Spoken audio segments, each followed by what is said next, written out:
ऐसे मुंह बोले रिश्ते बचपन में तीज त्योहारों पर नेक रस्मों को निभाकर दिल खुश करने के बहाने होते हैं।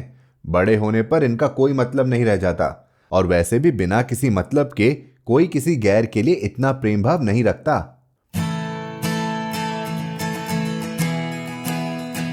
आप सुन रहे हैं कहानी जानी अनजानी पीयूष अग्रवाल के साथ। चलिए आज की कहानी का सफर शुरू करते हैं।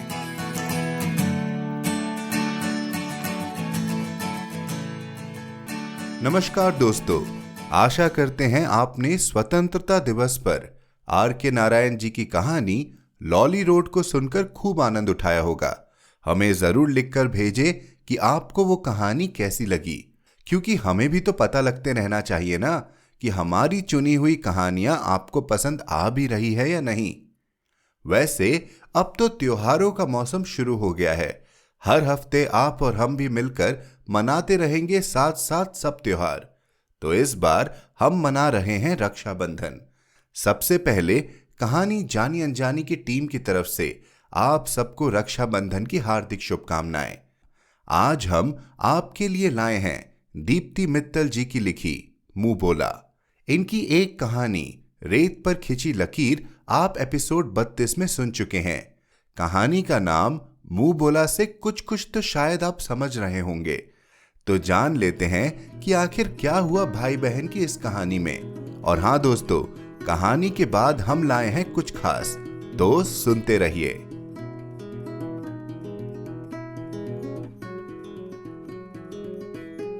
मुंह बोला, दीप्ति मित्तल। 5 त्योहारों को समेटे दिवाली का बड़ा त्योहार अपने आखिरी पड़ाव पर आ पहुंचा है। दियो झालरों की रोशनी, पटाखों की आवाज भले ही कम हो गई हो, मगर उनका धुआं, मिठाइयों की महक, बाजारों की रौनकें अभी भी हवाओं में घुली है। कहीं किसी घर में ट्यून रेडियो पर बज रहा गाना धीमे धीमे मुझ तक भी पहुंच रहा है। चंदा रे मेरे भैया से कहना, बहना याद करे। आज भाई दूज है। बहनों के हाथ भाई को टीका कर उसकी सलामती की दुआओं में उठते हैं।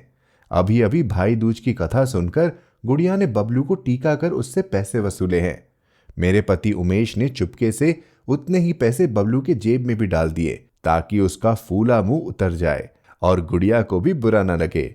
मैंने अपने भाई के लिए सूखे नारियल को टीका कर दिया। हालांकि जानती हूं कि यह नारियल अमेरिका में बैठे मेरे भाई तक कभी नहीं पहुंचेगा, मगर परंपरा है सो निभा दी।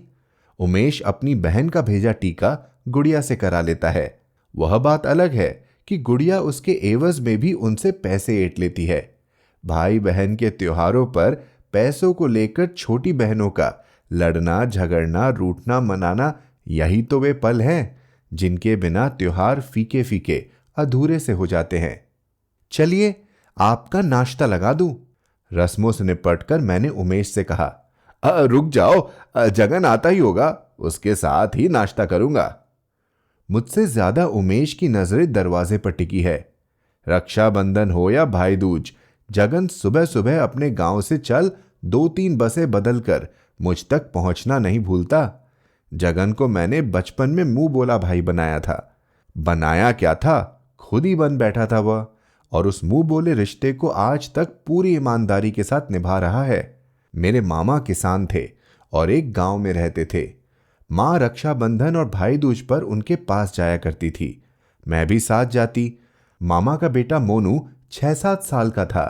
तब गांव के कुछ छोटे बच्चों की टोली में शरारतें करते घूमता फिरता था। जगन उस टोली का मुखिया था। तभी उसे पहली बार देखा था। वह भी मोनू की तरह जिज्जी जिज्जी कहकर मुझसे तोतली भाषा में बतियाता था। एक बार मां मामा को राखी बांध रही थी और मैं मोनू को। तभी जगन भी मचल पड़ा था, जिज्जी हमें भी राखी बांधो ना, हमारी तो कोई बहना नहीं है, हमें कोई राखी नहीं बांधता। उसकी मासूम ख्वाहिश को मैं ठुकरा न सकी और उसे राखी बांध दी। ला मेरा निग, मैंने मजाक में उसकी तरफ हाथ बढ़ाया।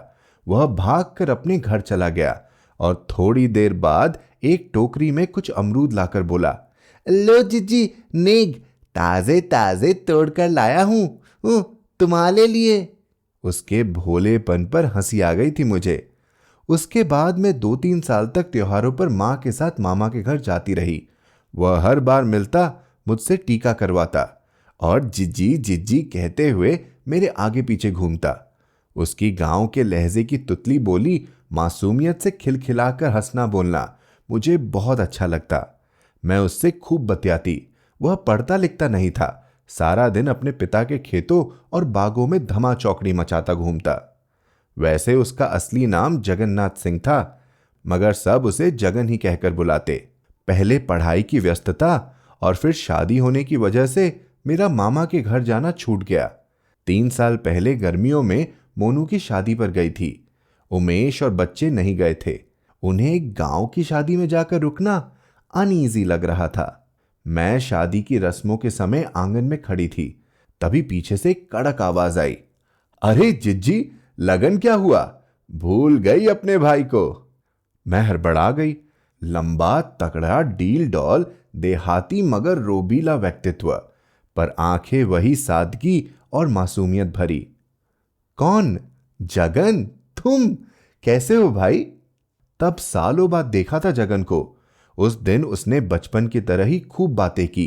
पहले ढेर सारी शिकायतें, अपनी शादी में उसे न बुलाने की नाराजगी, फिर मेरे मनाने पर झूठा गुस्सा छोड़ अपनी राम कहानी सुनाना। उसकी सीधी सपाट सहज बातों ने एक बार फिर मन मोह लिया था। हम शहरी लोग कितनी लाग लपेट के साथ नपी तुली बातें करते हैं, जितनी जरूरत हो उतनी, और जिससे काम बने बस उसी से। दरअसल हम इंसान से ज्यादा उसके स्टेटस से बात करते हैं। जितना बड़ा सामने वाले का रुतबा, उतना ही मीठा और विनम्र हमारा स्वर। जुबान कुछ कहती है और भीतर कुछ और ही चलता है। और एक यह है कि कहने को अनपढ़ गंवार किसान, मगर कितनी सादगी भरी मिश्री सी जुबान। अपनी हर नाराजगी, हर भावना सीधे परोस कर रख दी सामने। कोई नापतोल, कोई संकोच नहीं। जिज्जी, अब मैं वह छोटा जगन नहीं रहा। पूरी खेतीबाड़ी संभाल ली है मैंने। अपना पता देकर जाना, इस बार तुम्हारे घर जाकर राखी बंधवाऊंगा। इस बहाने जिज्जा जी से भी मिलना हो जाएगा। उन्हें भी तो पता चले कि उनका एक साला और भी है, भले ही गांव में रहता हो। बड़े अधिकार भरी आवाज थी उसकी। जगन की पते वाली बात को मैं वहीं गोलमोल कर गई। सोचने लगी, अगर ये तूफान सच में घर आकर धमक पड़ा तो क्या कहूंगी उमेश से? कौन है ये? मेरे मामा का पड़ोसी या मेरे बचपन का मुंह बोला भाई? वे कहेंगे, इतने सालों की शादी में कभी इस भाई का जिक्र नहीं आया, तो अब अचानक से कहां से पैदा हो गया? पता नहीं क्या सोचेंगे वे। मन में न जाने कितने किंतु परंतु आने लगे। शहर वाली जो ठहरी। शादी से निपटने के बाद मैं जगन को बिना पता दिए चोरी छिपे निकल आई। सोचा आमना सामना पड़ा तो इतनी बातें हुई, वरना कहां किसी को इतनी फुर्सत कि अपना काम धंधा छोड़ बचपन का मुंह बोला रिश्ता निभाने चलाए। मगर मेरी ये सोच तब गलत साबित हो गई जब रक्षाबंधन पर उसे सचमुच अपने दरवाजे पर खड़ा पाया। फिर वही शिकायतें। जिज्जी, तुम तो बड़ी झूठी निकली। बिना मिले बिना पता दिए चली आई गांव से। पहले तो हमें बहुत बुरा लगा, मगर फिर सोचा शायद लगन की भागदौड़ और घर जल्दी लौटने के चक्कर में भूल गई होगी, सो हम ही तुम्हारा पता खोज कर चले आए। चलो जल्दी से राखी बांध दो और कुछ खिला दो। सुबह से कुछ नहीं खाया हमने। सोचा था राखी बंधवा कर ही अपनी जिज्जी के साथ खावेंगे। जगन एक ही सांस में बोलता चला गया। उसके यूं अचानक चले आने से मैं असहज हो गई थी। गनीमत थी कि उमेश घर पर नहीं थे, वरना हालात संभालने मुश्किल हो जाते। भाई दूज पर फिर आने का वादा देकर जगन चला गया। अपनी समझ से वो सौगात में क्या क्या नहीं लाया था। फल, अनाज, ताजा गुड़, शक्कर और घर की बनी मिठाइयां, पर मैं उसे कुछ न दे सकी। उमेश आते ही इतना सब सामान देखकर चौंक पड़े। मैंने उन्हें जगन से जुड़ी पूरी कहानी कह डाली। वो अनमने हो गए। देखो, तुम अपना ये मुंह बोला रिश्ता अपने तक ही सीमित रखना। मुझसे कुछ उम्मीद मत करना उसे साले का दर्जा देने की। स्वर उपेक्षित था, मगर नाराजगी भरा नहीं। चलो सस्ते में निपटे, सोचकर मैंने राहत की सांस ली। तब से हर रक्षाबंधन और भाई दूज पर जगन मेरे पास आने लगा। वह आता, रस्में निभाता, जी भर बतियाता और अपने जीजा जी से मिलने की चाह लेकर वापस चला जाता। उमेश को उसका आना जरा भी अच्छा नहीं लगता। एक अनपढ़ गंवार किसान के साथ बैठना, बातें करना उन्हें अपने शहरी रुतबे के खिलाफ लगता। कई बार इस बारे में हमारी बहस भी हो चुकी थी। उमेश की अपनी दलीलें थी। ऐसे मुंह बोले रिश्ते बचपन में तीज त्योहारों पर नेक रस्मों को निभाकर दिल खुश करने के बहाने होते हैं। बड़े होने पर इनका कोई मतलब नहीं रह जाता, और वैसे भी बिना किसी मतलब के कोई किसी गैर के लिए इतना प्रेम भाव नहीं रखता। उनके हिसाब से जगन हमारे शहरी स्टेटस के कारण हमसे रिश्ता बना रहा था, ताकि भविष्य में हमसे उसका कोई काम निकल सके। इसलिए जगन के आने से पहले ही वे कोई ना कोई बहाना बनाकर इधर उधर हो जाते। कोई कुछ भी कहे, जगन की निश्चल आंखों में मुझे छोटे भाई का निस्वार्थ प्रेम नजर आता था। जब वह उमेश के वहां न होने के बारे में पूछता तो मेरी चोर नजरें जमीन पर गड़ जाती। वे तो बहुत रुकना चाहते थे, मगर एक ऐसा जरूरी काम आया कि झूठे बहाने बनाते मेरी जुबान लड़खड़ा जाती। अक्सर सोचती, ये भोला भाला इंसान उमेश की उपेक्षा महसूस कर रहा है या मेरे झूठे बहानों पर यकीन, कहीं उपेक्षित होकर भी बहन का मान रखने के लिए तो नहीं मुस्कुरा रहा। मैं उसके सहज व्यवहार से कोई जवाब निकालने में नाकाम रहती।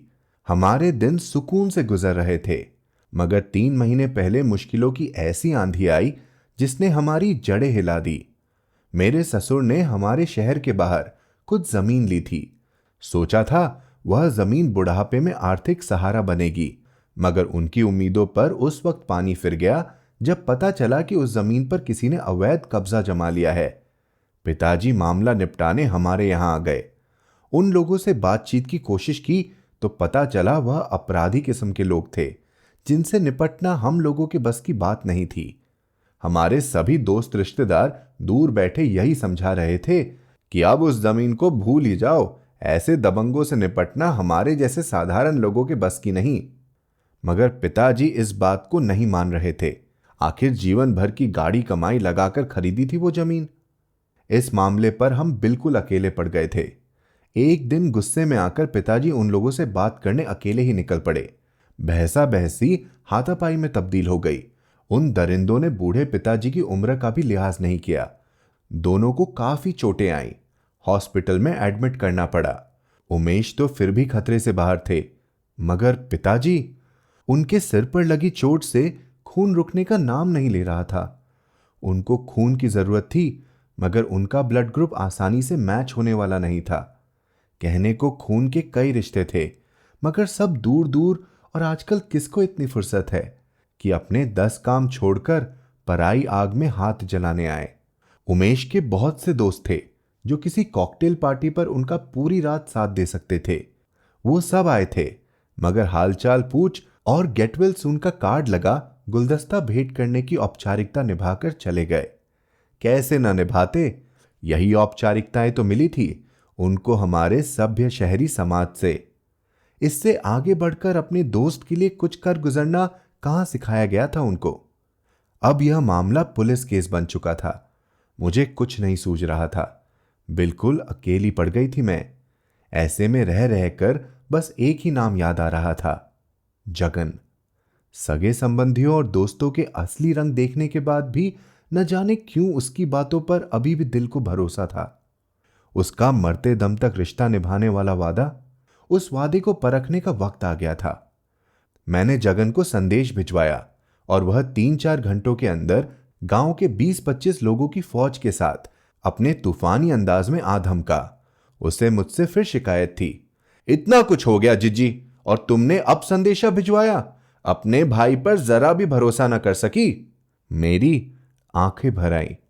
ना जिज्जी, फिक्र ना करो, अब मैं आ गया हूं तो सब संभाल लूंगा, तुम बस जरा धीरज धरो। उसके इन तसल्ली भरे शब्दों ने मेरे बिखरे वजूद को समेटकर दोबारा खड़ा कर दिया। उन लोगों को तो हम देख ही लेंगे, पहले बाबूजी के लिए खून का इंतजाम करते हैं, कहकर उसने अपने साथ आए सभी लोगों के ब्लड टेस्ट करा दिए। सौभाग्य से 2 लोगों का ब्लड ग्रुप पिताजी के ब्लड ग्रुप से मैच कर गया, सो पिताजी की जान बच गई। 3-4 दिनों के अंदर अंदर गांव वालों के सहयोग से न जाने कैसे उसने हमारी जमीन भी खाली करा ली और पुलिस केस को भी निपटा दिया। पिताजी अब खतरे से बाहर थे। उमेश भी ठीक हो रहे थे। पिताजी को हॉस्पिटल से छुट्टी मिलने तक वह साई की तरह हमारे साथ बना रहा। सारा समय पिताजी के पास बैठा रहता और अपनी भोली बातों से उनका दिल बहलाता रहता। उन्होंने तो उसे अपने बेटे की संज्ञा दे डाली थी। हर जरूरत की चीज हमारे कहने से पहले ही सामने हाजिर कर देता। उमेश उससे आंखें नहीं मिला पा रहे थे। अपनी सोच पर वे बहुत शर्मिंदा थे। जो मुंह बोला रिश्ता उन्हें मतलबी नजर आता था, वही मुसीबत में काम आने से सगे से भी बढ़कर हो चला था। जगन अब हमारे घर में एक सम्मानीय दर्जा पा गया था। वह आता तो उमेश उसकी बहुत आवभगत करते, साथ बैठते, हंसी मजाक करते, उससे एक दिन रुकने को मनुहार भी करते। मगर इस बदलाव से बेखबर वह तो वही पहले वाला जगन था। सीधा सरल भाव लिए अपनी जिज्जी से टीका कराने आया छोटा भाई, जिसके लिए इन ऊपरी बातों का होना या ना होना एक समान था। कभी कभी सोचती हूं, यदि हमारे जीवन में वह मुसीबत ना आई होती तो क्या जगन अपनी नेक नियत सिद्ध कर पाता? क्या उमेश उसका साफ दिल देख पाते? क्या उसे अपनी जिज्जी के घर पर वह सम्मान मिल पाता जिसका वो सच्चा हकदार था? जितना सोचती हूं उतना ही उलझ जाती हूं इंसानी रिश्तों के जटिल समीकरण में। शायद उनको हल करना मेरे बस की बात नहीं। जिज्जी, ओ जिज्जी, जिज्जी, ओ जिज्जी। बाहर बिजली से कड़कड़ाहट कौंधी। जगन आ गया था।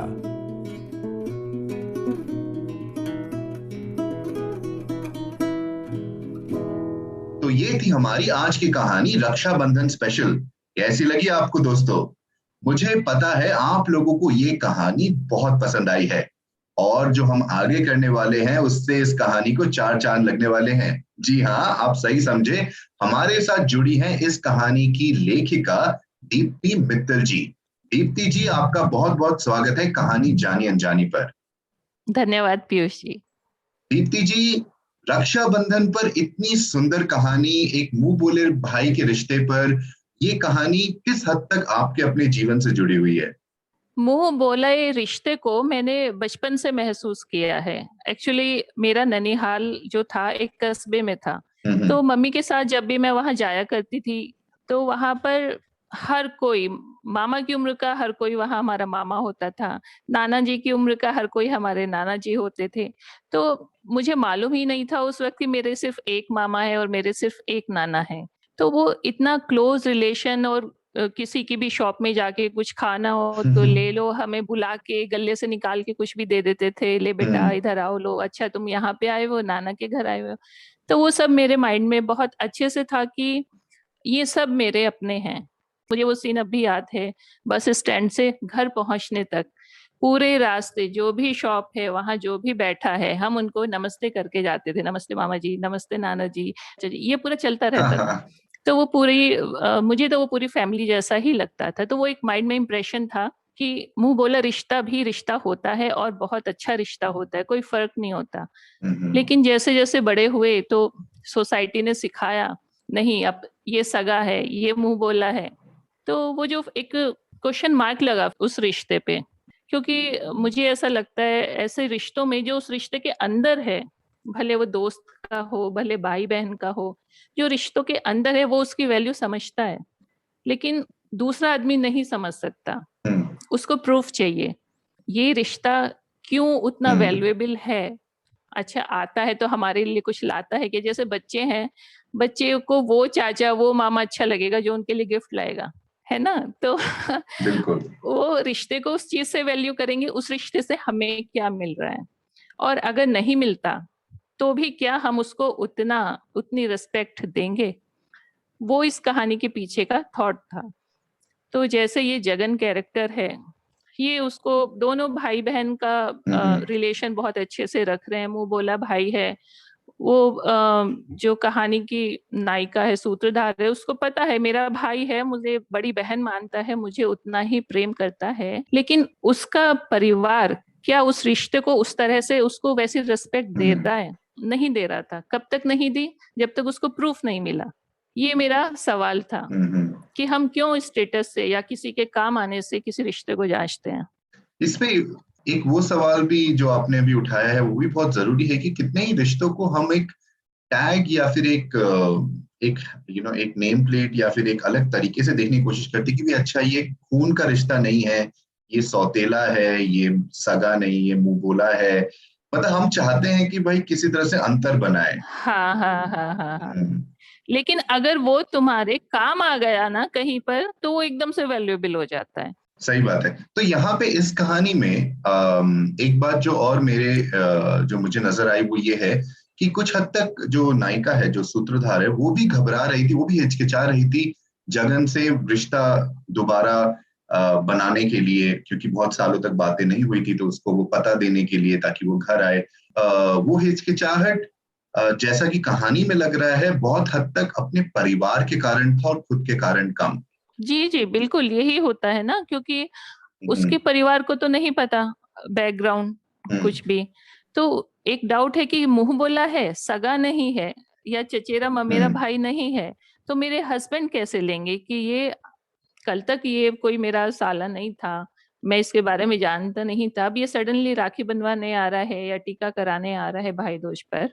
तो कहीं ना कहीं वो डाउटफुल हो सकती है हस्बैंड के लिए, क्योंकि अब तक नहीं पता नहीं कैसा रिएक्ट करे। जी जी नहीं, और कुछ हद तक मेरे हिसाब से ये रिश्ते किस तरीके से शुरू होते हैं उस पर भी डिपेंड करता है। अब अगर हम अपने बचपन की ओर जाएं तो स्कूल में बहुत हद तक ये मुंह बोला रिश्ता शुरू होता था ताकि ये लड़का इस लड़की पे लाइन ना मारे या फिर कोई उल्टी सीधी बातें ना बनाए, या फिर आस पड़ोस वाले गलत ना समझे। नहीं नहीं, एक कारण और है। अगर एक घर में लड़की नहीं है, लड़के हैं सिर्फ, तो त्योहारों पे अधूरापन लगता था।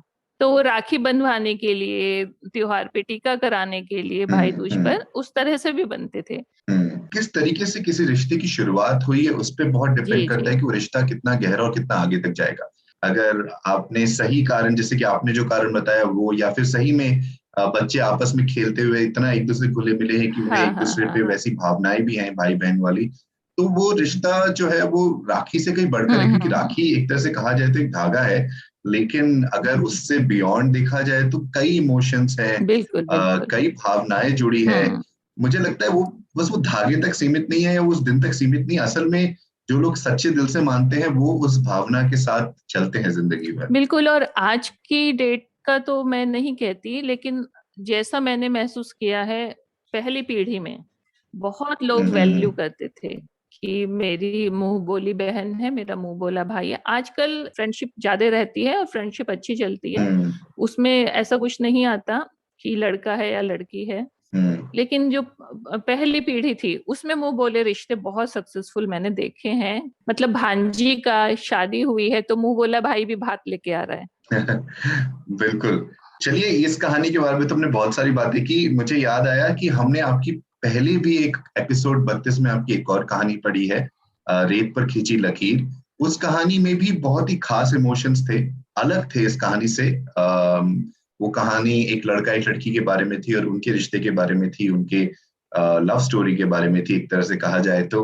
जो एक बात मैंने गौर की आपकी लेखनी से लेकर वो ये है कि आप रिश्तों की गहराई में जाने की कोशिश करती है और आप इस तरह के रिश्ते या इस तरह की रिलेशनशिप सामने लाने की कोशिश करती है जो शायद सोसाइटी के लिए उतने ज्यादा एक्सेप्टेबल नहीं हो। नहीं, मैं ऐसी कोई कोशिश तो फोर्सफुली तो मैं अप्रोच नहीं ऐसा लेती हूँ, लेकिन रिश्तों पे लिखती हूँ क्योंकि देखिए मैं हाउसवाइफ हूँ। सपोज मैं कोई रिपोर्टर हूँ और मैं किसी ऐसे एरिया में रिपोर्टिंग कर रही हूँ, तो मुझे अलग तरह की कहानियां मिलेंगी सोशल इशू पे, सोसाइटी के अलग अलग तरह के इशू। लेकिन मैं हाउसवाइफ हूँ तो मेरी नजरों में रिश्ते ज्यादा आते हैं, मेरी सोच वहां तक ज्यादा जाती है और फिर उसमें मैं क्या एक्सप्लोर कर सकती हूँ, वहां से कहानियां आती हैं।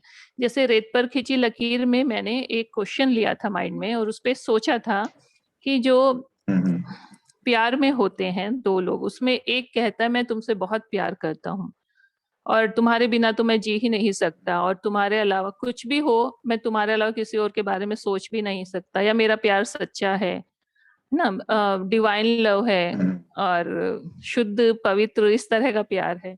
तो क्या वो वाकई वो प्यार भी है? शुद्ध पवित्र की बात तो बाद में आएगी। क्या वो प्यार है या सिर्फ आकर्षण है? बिल्कुल, ये कहानी बहुत ही पसंद आई थी हमारे सुनने वालों को भी। और अभी जो लोग सुन रहे हैं, अगर आपने ये कहानी नहीं सुनी है तो एपिसोड 32 में जाकर जरूर सुनिए, और आपको उतना ही मजा आने वाला है जितना आपको आज की कहानी में आया।